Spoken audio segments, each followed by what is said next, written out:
The moderate conservative cleric Hassan Rouhani has described his victory in Iran's presidential election as a triumph of wisdom over extremism.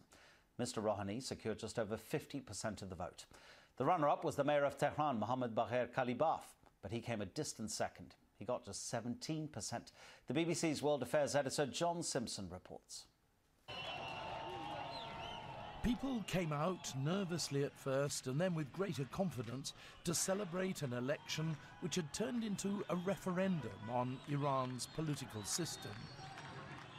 In the past, when a moderate president was elected, ultra-conservative paramilitaries smashed up the celebrations. Not tonight. When the Interior Minister announced the result, it was pretty sensational. Hassan Rouhani had won outright, getting 3 times the number of votes of his nearest conservative rival. And indeed, Mr. Rouhani has played a blinder. He was selected because he persuaded the religious authorities that he too was a conservative. Then in the television debates, he made some electrifying promises. Political prisoners must be released, he said, and the press should be much freer.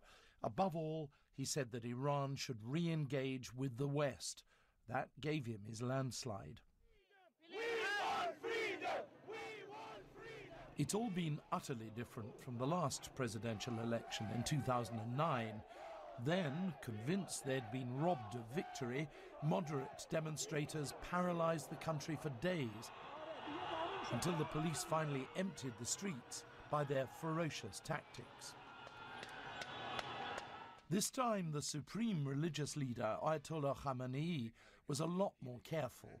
He didn't back any of today's candidates, so his own prestige wasn't on the line. And he knows that he, and not the elected president, is the one with the real power. Still, Mr. Rouhani's election does represent an important change. If he delivers on what he said, then I think, we can quite happily say that the last 8 years, when we've seen Iran in the grip, really, of some very radical and extremist tendencies in the country, is hopefully now coming to an end. But there's no doubt that large numbers of people in Iran are sick of the sanctions which have made them poor, and sick too of being an extremist pariah state. They voted for normality. Whether they'll get it is something very different.